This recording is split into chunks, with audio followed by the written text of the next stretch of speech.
السلام علیکم دوستو، مختلف روایات اور تاریخی کتابوں سے جو ثابت ہے وہ یہ کہ یاجوج و ماجوج دو قبیلے تھے جو کہ حضرت نوح علیہ السلام کے بیٹے یافس کی اولاد میں سے تھے۔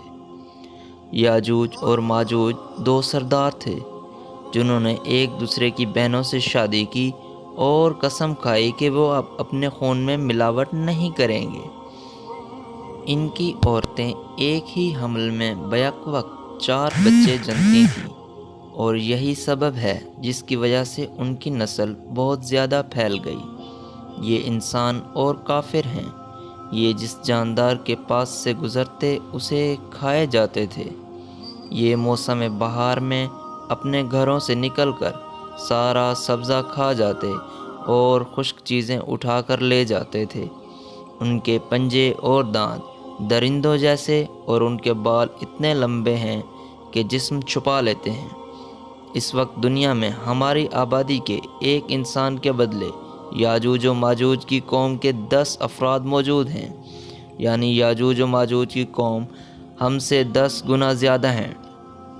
صحیح بخاری کی حدیث نمبر 3334 کی روایت ہے کہ نبی کریم صلی اللہ علیہ وآلہ وسلم نے فرمایا کہ ہر 1000 میں سے 999 جہنمی ہوں گے۔ تمہیں بشارت ہو، وہ ایک آدمی تم میں سے ہوگا اور 1000 دوسری یاجوج و ماجوج کی قوم سے ہوں گے۔ پھر نبی کریم صلی اللہ علیہ وآلہ وسلم نے فرمایا کہ مجھے امید ہے کہ تم یعنی امت مسلمہ تمام جنت والوں کی 1/3 ہوگی۔ یاجوج و ماجوج کا دور ذوالقرنین کے عہد سے تعلق رکھتا ہے۔ ذوالقرنین ایک بہت ہی نیک صفت انسان اور ایک عظیم بادشاہ تھے۔ اللہ رب العزت نے انہیں قوت و طاقت سے نوازا تھا۔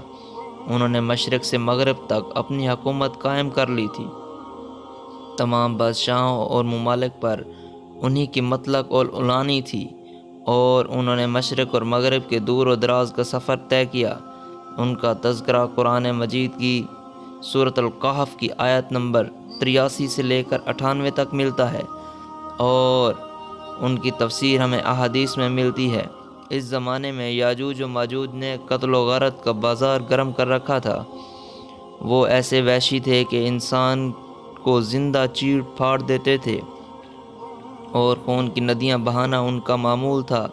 جب بھی کوئی علاقہ فتح کرتے تو وہاں موجود جوان لڑکیوں کا خون پی جاتے تھے، جس سے وہ خود کو دوبارہ جوان محسوس کرتے۔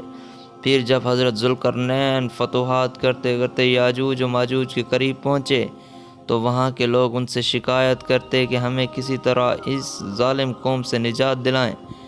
اللہ پاک سورۃ الکہف کی آیت نمبر 93 سے لے کر 98 تک فرماتے ہیں کہ جب وہ دو دیواروں کے درمیان پہنچا، ان دونوں کے بیچ میں ایسی قوم پائی جس کی زبان وہ نہیں جانتے تھے۔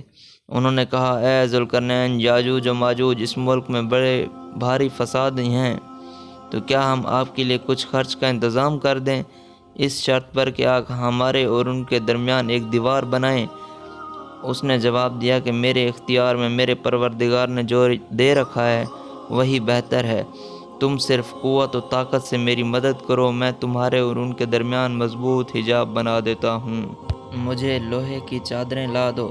یہاں تک کہ جب ان دونوں پہاڑوں کے درمیان دیوار برابر کر دی تو حکم دیا کہ آگ تیز چلاؤ تاکہ وقت کے ساتھ لوہے کی ان چادروں کو بالکل آگ کر دیا جائے، اور فرمایا میرے پاس پگھلا ہوا تانبا لاؤ۔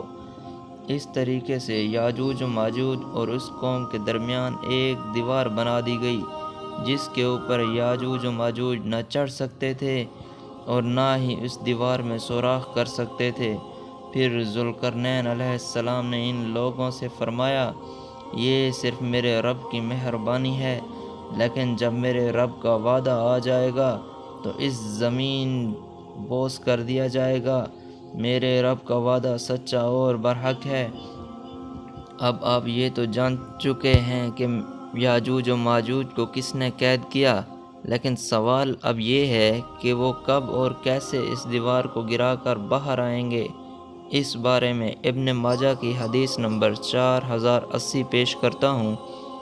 حضور اکرم صلی اللہ علیہ وآلہ وسلم نے فرمایا، یاجوج و ماجوج ہر روز اپنی دیوار کھودتے ہیں، یہاں تک کہ جب قریب ہوتا ہے کہ وہ دیوار کے آخری کنارے تک پہنچ جائیں، اتنے میں سورج کی روشنی ان کو دکھائی دیتی ہے، جسے دیکھ کر جو شخص ان کا سردار ہوتا ہے وہ کہتا ہے اب لوٹ چلو، کل کھودیں گے۔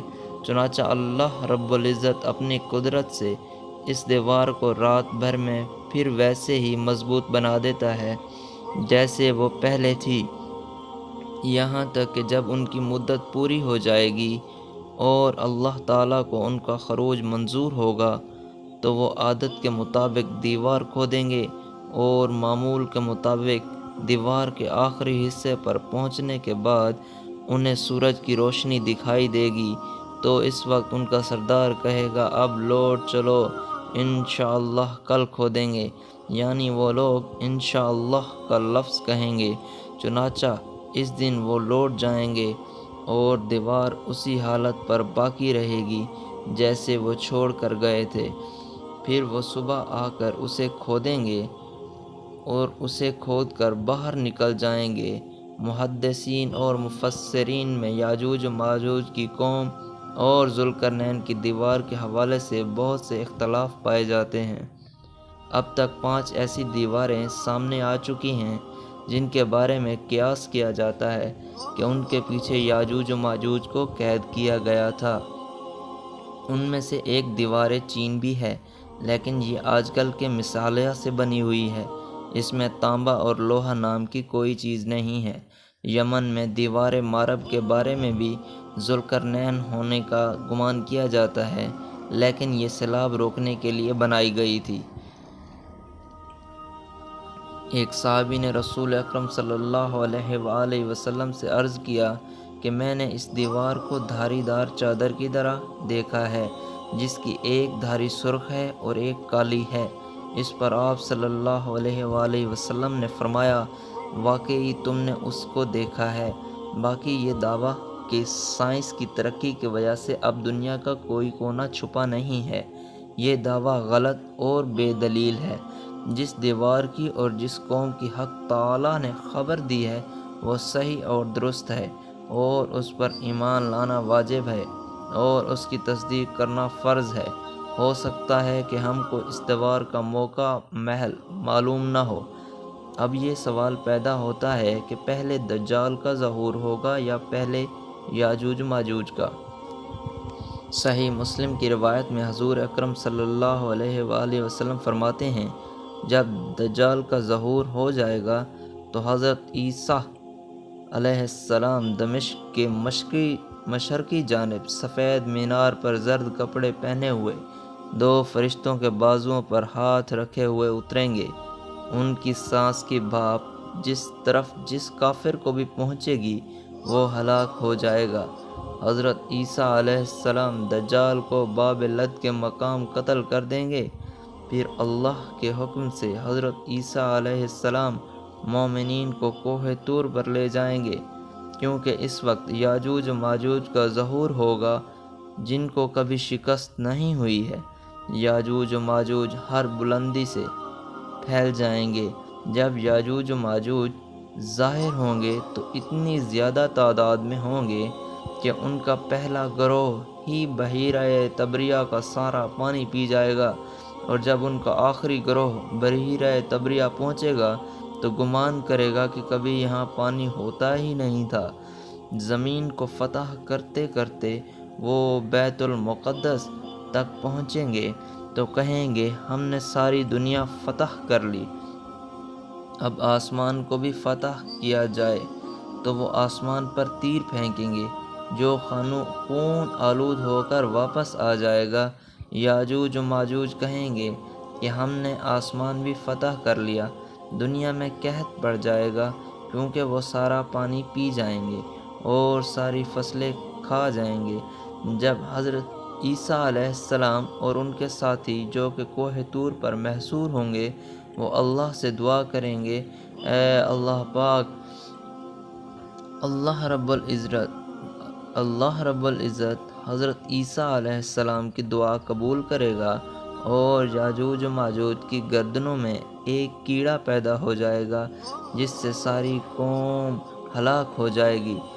ہر طرف یاجوج و ماجوج کی لاشیں ہوں گی، گندگی اور خون کی نہریں بہہ رہی ہوں گی، یہاں تک کہ زمین پر پیر رکھنے کو جگہ نہیں ملے گی۔ پھر حضرت عیسیٰ علیہ السلام اللہ رب العزت سے دعا کریں گے، اے اللہ پاک، بڑے بڑے پرندوں کو بھیج، جو کہ اللہ رب العزت اس دعا کو منظور فرمائیں گے، اور بڑے بڑے پرندوں کو بھیجیں گے جو کہ ان کی لاشوں کو اٹھا کر کہیں دور چلے جائیں گے جہاں اللہ پاک کا حکم ہوگا۔ رسول اکرم صلی اللہ علیہ وآلہ وسلم نے فرمایا، اس ذات کی قسم جس کے ہاتھ میں میری جان ہے، زمین کے جانور ان کا گوشت اور چربی کھا کر خوب موٹے ہو گئے ہوں گے۔ جب پرندے ان کی لاشوں کو اٹھا کر لے جائیں گے تو ان کے تیر کمان اس مقدار میں زمین پر ہوں گے کہ مسلمان ان کے تیر اور کمان سے 7 سال تک ایندھن جلا سکیں گے۔ اس کے بعد اللہ پاک ایسی بارش برسائے گا کہ سب کچھ اس میں بہہ جائے گا اور زمین ساری دھل کر پاک ہو جائے گی۔ پھر زمین پر ایسے پھل اگیں گے کہ ایک انار ایک جماعت کے لیے کافی ہو جائے گا۔ دودھ میں ایسی برکت ہوگی کہ ایک اونٹنی کا دودھ ایک بڑی جماعت کے لیے کافی ہوگا، ایک بکری کا دودھ ایک گھرانے کے لیے کافی ہوگا۔ پھر کئی سال تک لوگ ایسے ہی رہیں گے۔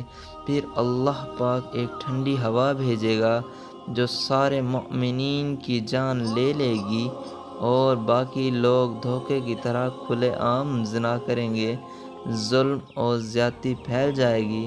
پھر انہی لوگوں پر قیامت برپا ہوگی۔ اللہ رب العزت سے دعا کرتے ہیں کہ وہ ہمیں اور آپ کو یاجوج و ماجوج کے فتنہ سے محفوظ فرمائے، آمین۔ مزید ایسی ہی اسلامی ویڈیوز کے لیے ہمارا چینل سبسکرائب کریں اور لائک کرنا مت بھولیے۔